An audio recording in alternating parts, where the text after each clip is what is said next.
Well, welcome to Walking with Jesus, a devotional journey through books of the Bible, brought to you by Forest Hill Presbyterian Church. I'm Jason Van Bemmel. Well, we are in day 2 of our Hebrews study, and we're continuing to look at the masterful introduction or prologue to the book of Hebrews, the first 4 verses of chapter 1. Long ago, at many times and in many ways, God spoke to our fathers by the prophets. But in these last days he has spoken to us by his Son, whom he appointed the heir of all things, through whom also he created the world. He is the radiance of the glory of God and the exact imprint of his nature, and he upholds the universe by the word of his power. After making purification for sins, he sat down at the right hand of the Majesty on high, having become as much superior to angels as the name he has inherited is more excellent than theirs. Excellence. For some people, greatness is a matter of taste. Some people consider Jackson Pollock to be a great artist, while other people think it's ridiculous to call his works great art. Some people might really like a certain singer or band, while others may not care for that sound or that style of music at all. So sometimes greatness is a matter of taste, but at other times greatness is more objective. It's more quantifiable or measurable or seemingly more absolute. I don't know anybody who really knows baseball well who disagrees with the fact that Babe Ruth was the greatest player to ever play the game.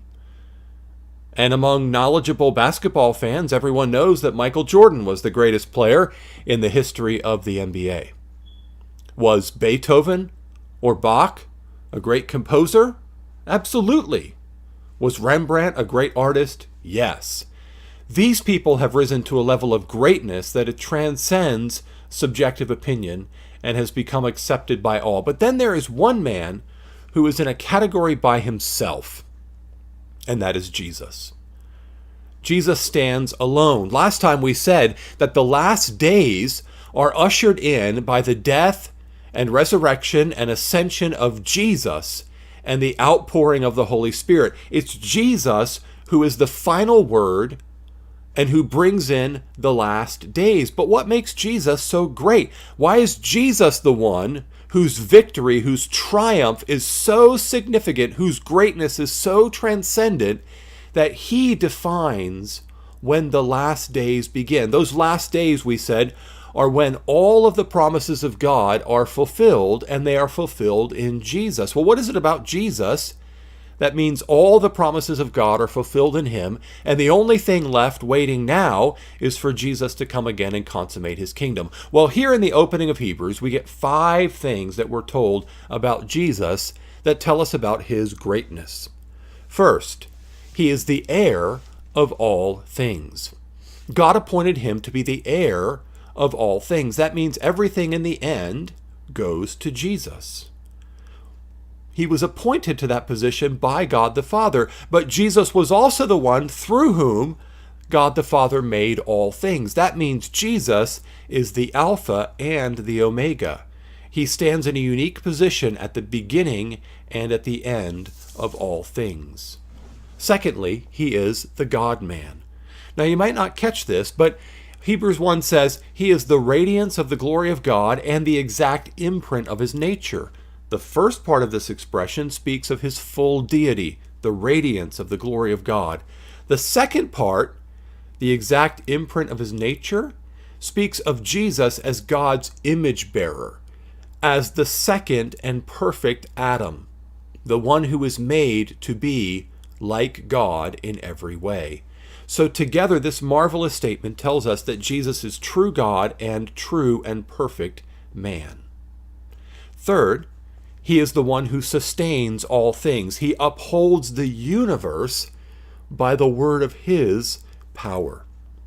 All things everywhere are upheld and held together by Jesus and his power.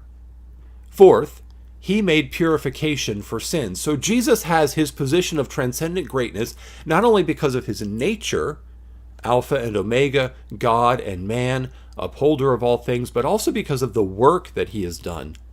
He alone made purification for sins.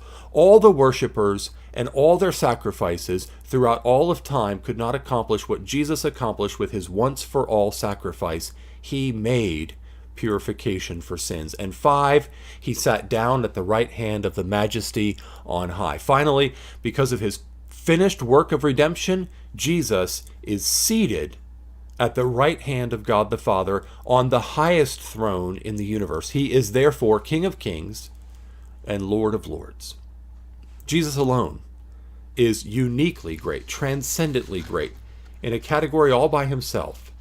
And that is why he is the word that we must hear from God in these last days. He is the fulfillment of all of God's promises.